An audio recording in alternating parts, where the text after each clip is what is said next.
Hello everyone, আশা করি সবাই ভালো আছেন। আমিও খুব ভালো আছি।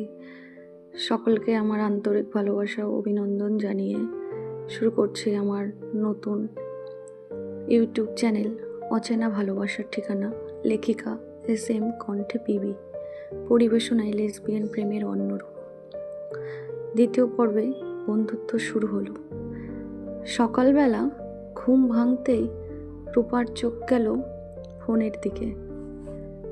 রাতের শেষ মেসেজটা এখনো স্ক্রিনে জ্বল করছে। মেঘলা, আজকের দিনটা আমার খুব ভালো কেটেছে। শুভরাত্রি বন্ধু। অজান্তের রূপার মুখে হাসি ফুটে উঠল। অনেক দিন পর কারো একটি ছোট্ট মেসেজ আর সকালটা এত সুন্দর করে দিল। অফিসে পৌঁছেও বারবার তার মনে পড়ছিল মেঘলার কথা। কাজের ফাঁকে ফোনটা হাতে নিয়ে আবার রেখে দিচ্ছিল। শেষে সাহস করে একটি ছোট্ট মেসেজ পাঠালো। আজ অফিসের পর সময় আছে? মাত্র 1 মিনিটের মধ্যে উত্তর এলো, তোমার জন্য? অবশ্যই আছে। সন্ধ্যায় তারা শহরের এক প্রান্ত শান্ত কফি শপে দেখা করলো। বাইরে হালকা বৃষ্টি পড়ছে আর ভেতরে ভেসে আসছে মৃদু পিয়ানোর সুর। মেঘলা হেসে বলল, জানো, আমি ভেবেছিলাম তুমি হয়তো আর মেসেজ করবে না। রূপা লাজুক গলায় উত্তর দিল, আমি খুব সহজে কারোর সঙ্গে মিশতে পারি না। তাহলে? আমি ভাগ্যবতী। রূপা কিছু বলল না, শুধু মুচকি হেসে কফির কাপটা হাতে তুলে নিল। কথা বলতে বলতে তারা একে অপরের জীবনের অনেক গল্প জানালো। রূপা জানালো ছোটবেলায় বাবা মাকে হারানোর পর থেকেই সে নিজে অনুভূতি লুকিয়ে রাখতে শিখেছে। মেঘলা কিছুক্ষণ চুপ করে থেকে বলল, আজ থেকে তোমার সব দুঃখ ভাগ করে নেওয়ার একজন বন্ধু আছে। এই কথাটা শুনে রূপার চোখ ভিজে উঠল। অনেক বছর পর কেউ তার পাশে থাকার কথা বলল। কয়েকদিন কেটে গেল। তাদের দেখা হওয়া যেন প্রতিদিনের অভ্যাস হয়ে গেল। কখনো বইয়ের দোকানে, কখনো নদীর ধারে, কখনো শুধু হাঁটতে হাঁটতে গল্প। এক বিকেলে মেঘলা তার ক্যামেরা নিয়ে রূপার ছবি তুলছিল। একটু হাসো না। আমি তো এমনিই আছি।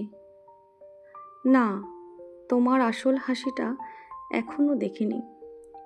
মেঘলার কথায় রূপা হেসে ফেলল।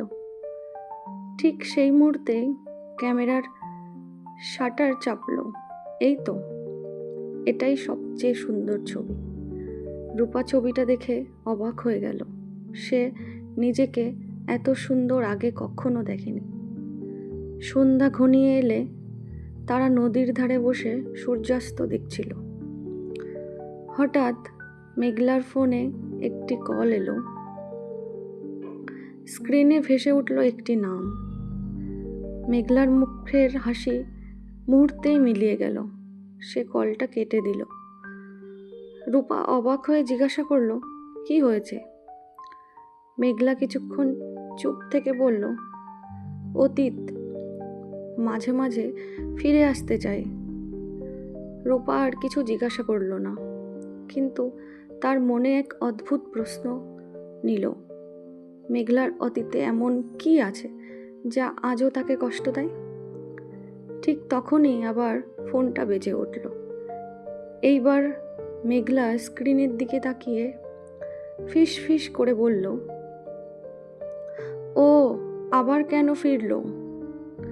রূপার বিস্ময়ে মেঘলার মুখের দিকে তাকিয়ে রইল। অচেনা ভালোবাসার ঠিকানায় 3য় পর্ব। অতীতের ছায়ায় নদীর ধারে সন্ধ্যার আলো ধীরে ধীরে মিলিয়ে যাচ্ছে। আকাশে কালো মেঘ জমেছে। ঠান্ডা বাতাসে রূপার চুল বারবার মুখে এসে পড়ছে, কিন্তু তার চোখ আটকে আছে মেঘলার দিকে। মেঘলার হাতে ফোনটা কাঁপছে। স্ক্রিনে একই নাম বারবার ভেসে উঠছে, অন্যান্য। রূপা ধীরে ধীরে বলল, ফোনটা ধরবে না? মেঘলা গভীর একটা নিঃশ্বাস ফেলল। না, কিছু মানুষকে জীবনে দ্বিতীয়বার সুযোগ দেওয়া যায় না।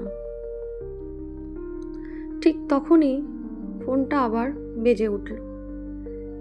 এবার মেঘলা ফোনটা বন্ধ করে ব্যাগে রেখে দিল। রূপা আর কিছু জিজ্ঞাসা করল না। সে বুঝতে পারছিল মেঘলার হাসির আড়ালে লুকিয়ে আছে অনেক না বলা কষ্ট। পরদিন সকালে অফিসে বসেও রূপার মনে কাজে লাগছিল না। বারবার মনে পড়ছিল আগের রাতের ঘটনা। হঠাৎ তার ফোনে একটি মেসেজ এলো। মেঘলা, আজ বিকেলের সময় হবে? তোমাকে একটা জায়গায় নিয়ে যেতে চাই। রূপা এক মুহূর্ত দেরি না করে লিখল, অবশ্যই। বিকেলে মেঘলা রূপাকে নিয়ে গেল শহরের এক পুরনো আর্ট গ্যালারিতে। দেওয়াল জুড়ে অসংখ্য ছবি, প্রকৃতি, মানুষ, বৃষ্টি, ভালোবাসা। রূপা বিস্ময়ে বলল, এত সুন্দর ছবি? মেঘলা মৃদু হেসে উত্তর দিল, এগুলোর বেশিরভাগই আমি তুলেছি। রূপা অবাক হয়ে তার দিকে তাকালো। তুমি কখনো বলনি? সব গল্পের প্রথম দিন বলা যায় না। দুজন ধীরে ধীরে গ্যালারির ভেতর হাঁটছিল। হঠাৎ একটি ছবির সামনে এসে মেঘলা থেমে গেল। ছবিটিতে দেখা যায় দুই মেয়ে বৃষ্টির মধ্যে হাত ধরে দাঁড়িয়ে আছে। ছবির নিচে লেখা, কিছু ভালোবাসা শেষ হয় না, শুধু মানুষ হারিয়ে যায়। মেঘলার চোখ ভিজে উঠল। রূপা আস্তে আস্তে করে বলল, এই ছবিটার সঙ্গে তোমার কোনো স্মৃতি জড়িয়ে আছে? মেঘলা কিছুক্ষণ চুপ থেকে বলল, হ্যাঁ, খুব কাছের একজনের। ঠিক তখনই পিছন থেকে একটি পরিচিত কণ্ঠ ভেসে এলো। মেঘলা, এতদিন পরও তুমি এই ছবিটার সামনে দাঁড়িয়ে আছো? দুজনেই ঘুরে তাকালো। একজন লম্বা, আত্মবিশ্বাসী তরুণী দাঁড়িয়ে আছে, চোখে জল, মুখে অপরাধ বোধ। মেঘলার মুখ মুহূর্তে ফ্যাকাশে হয়ে গেল। রূপা বুঝে গেল এটাই সেই অনন্য। অনন্যা ধীরে ধীরে এগিয়ে এসে বলল, আমার সঙ্গে একবার কথা বলবে? মেঘলা কোনো উত্তর দিল না। রূপা শুধু অনুভব করলো আজ থেকে তাদের জীবনে গল্পটা আরও জটিল হতে চলেছে। অচেনা ভালোবাসার ঠিকানায় 4র্থ পর্ব। ফিরে আসা মানুষ। আর্ট গ্যালারির ভেতরটা এক মুহূর্তে নিস্তব্ধ হয়ে গেল। অনন্যা কয়েক কদম এগিয়ে এসে মেঘলার সামনে দাঁড়ালো। তার চোখে অনুতাপ স্পষ্ট। মেঘলা, প্লিজ একবার আমার কথা শোনো। মেঘলা ঠান্ডা গলায় বলল, যে কথাগুলো 3 বছর আগে শোনা উচিত ছিল সেগুলো আজ শুনে আর কি লাভ? রূপা অবাক হয়ে দুজনের দিকে তাকিয়ে রইল। সে বুঝতে পারছিল এই দুজনের মধ্যে এমন কিছু ইতিহাস আছে যা এখনো শেষ হয়নি। অনন্যা নিচু গলায় বলল, আমি ভুল করেছি, কিন্তু তোমাকে ভুলে থাকা কখনো থাকতে পারিনি। মেঘলা তিক্ত হেসে উঠল, ভুল? তুমি এটাকে শুধু ভুল বলছো? রূপা প্রথমবার দেখল সব সময় হাসি খুশি মেঘলার চোখ আজ রাগ আর কষ্টে ভরে গেছে। গ্যালারির বাইরে বেরিয়ে এলো তারা। রূপা ধীরে জিজ্ঞাসা করল, ও কে? মেঘলা কিছুক্ষণ চুপচাপ থেকে বলল, আমার অতীত, আর আমি চাই না সে অতীতে আর কখনো আমার বর্তমান হয়ে উঠুক। রূপা আর কিছু বলল না। সেদিন রাতে রূপার ঘুম এলো না। সে বারবার ভাবছিল মেঘলা আর অনন্যার সম্পর্কটা কি ছিল। কেন মেঘলা এখনো এত কষ্ট পায়, আর সবচেয়ে বড় কথা, কেন অনন্যাকে দেখে তার নিজের বুকের ভেতরটা অদ্ভুত একটা ব্যথা হচ্ছিল। সে কি মেঘলাকে হারানোর ভয় পাচ্ছে? পরদিন রবিবার। মেঘলা হঠাৎ ফোন করলো, আজ একটু বেরোবো। রূপা হাসলো, কোথায়? চলো, তোমাকে আমার সবচেয়ে প্রিয় জায়গাটা দেখাই। দুজন ট্রেনে করে শহরের বাইরে একটি ছোট্ট গ্রামের দিকে গেল। সবুজ মাঠ, নদীর ধারে কাশফুল, দূরে নীল আকাশ। মেঘলা ক্যামেরা বের করে ছবি তুলতে শুরু করলো। হঠাৎ সে ক্যামেরাটা রূপার হাতে দিয়ে বলল, আজ তুমি আমার একটা ছবি তোলো। রূপা হাসতে হাসতে ছবি তুলল। তারপর মেঘলা দৌড়ে এসে বলল, না, এবার সেলফি। দুজন একসঙ্গে দাঁড়াতেই হালকা বাতাসে রূপার চুল উড়ে এসে মেঘলার মুখে লাগলো।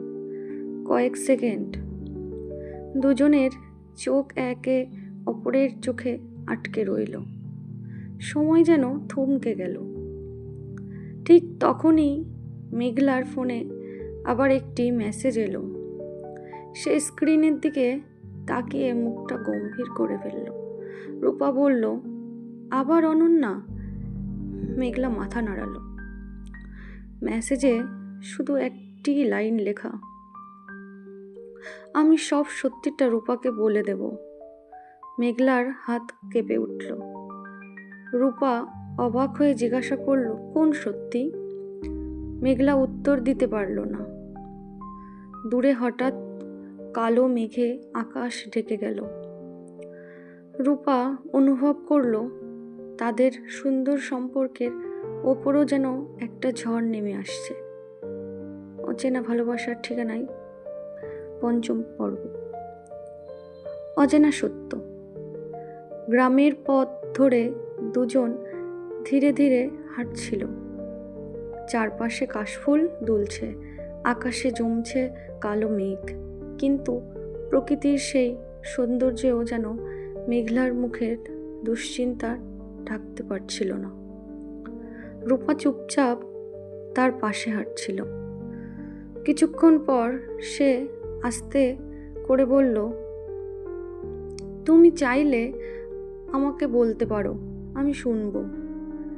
মেঘলা দীর্ঘশ্বাস ফেলল। সব কথা একদিনে বলা যায় না রূপা, তবে আজ একটা সত্যি বলবো। দুজন নদীর ধারে একটি পুরনো কাঠের বেঞ্চে বসলো। মেঘলা দূরে তাকিয়ে বলতে শুরু করলো, ৩ বছর আগে আমি আর অনন্যা খুব ভালো বন্ধু ছিলাম। আমরা একসঙ্গে ছবি তুলতাম, নতুন নতুন জায়গায় ঘুরতাম। এক সময় বুঝলাম ওকে আমি শুধু বন্ধু হিসাবে দেখি না। রূপা নিস্তব্ধে শুনছিল। আমি সাহস করে নিজের অনুভূতির কথা বলছিলাম। অনন্যাও বলছিল সেও আমাকে ভালোবাসে। মেঘলার কণ্ঠ কেঁপে উঠল। কিন্তু কয়েক মাস পর ও ভয় পেয়ে গেল। সমাজ, পরিবার সবকিছুর চাপে সে সম্পর্কটা অস্বীকার করে দিল। শুধু তাই নয়, সবাইকে বলেছিল আমি নাকি ভুল বুঝেছি। রূপার বুকটা মোচড় দিয়ে উঠল। আমি কাউকে দোষ দিই না, মেঘলা বলল, তবে সেই ঘটনার পর আমি কাউকে সহজেই বিশ্বাস করতে পারি না। রূপা ধীরে ধীরে তার হাতের ওপর নিজের হাত রাখল। সব মানুষ এরকম হয় না। মেঘলা প্রথমবারের মতো হালকা হাসল। ঠিক তখনই বৃষ্টি নামল। দুজন দৌড়ে একটি ছোট্ট চায়ের দোকানে আশ্রয় নিল। দোকানদার গরম চা এগিয়ে দিল। চায়ের কাপ থেকে ধোঁয়া উঠছে। বাইরে টুপটাপ বৃষ্টি, আর ভেতরে নীরবতা। হঠাৎ মেঘলা বলল, রূপা, তোমার সঙ্গে থাকলে মনে হয় আমি আবার মানুষকে বিশ্বাস করতে শিখেছি। রূপার মুখ লাল হয়ে গেল। সে কিছু বলতে যাচ্ছিল, এমন সময় তার ফোন বেজে উঠল। স্ক্রিনে ভেসে উঠল মামা কলিং। ফোন ধরতেই ওপাশ থেকে একটি কণ্ঠ, রূপা তুমি এক্ষুনি বাড়ি এসো, তোমার জন্য জরুরি একটা সম্বন্ধ এসেছে। তারা আজ সন্ধ্যাতেই তোমাকে দেখতে আসবে। রূপা যেন জমে গেল। সে ধীরে ধীরে ফোনটা নামিয়ে মেঘলার দিকে তাকালো। মেঘলা শুধু বুঝতে পারল রূপার চোখে হঠাৎ একরাশ অস্থিরতা নেমে এসেছে। বাইরে বৃষ্টি আরও জোরে জোরে পড়তে লাগলো। গল্পটা কেমন লাগলো কমেন্টে জানিও। ভালো লাগলে লাইক, শেয়ার, সাবস্ক্রাইব করতে ভুলবেন না। নেক্সট পার্ট খুব তাড়াতাড়ি আসবে। ততক্ষণের জন্য সবাই খুব ভালো থেকো, সুস্থ থেকো। আবার দেখা হবে খুব তাড়াতাড়ি।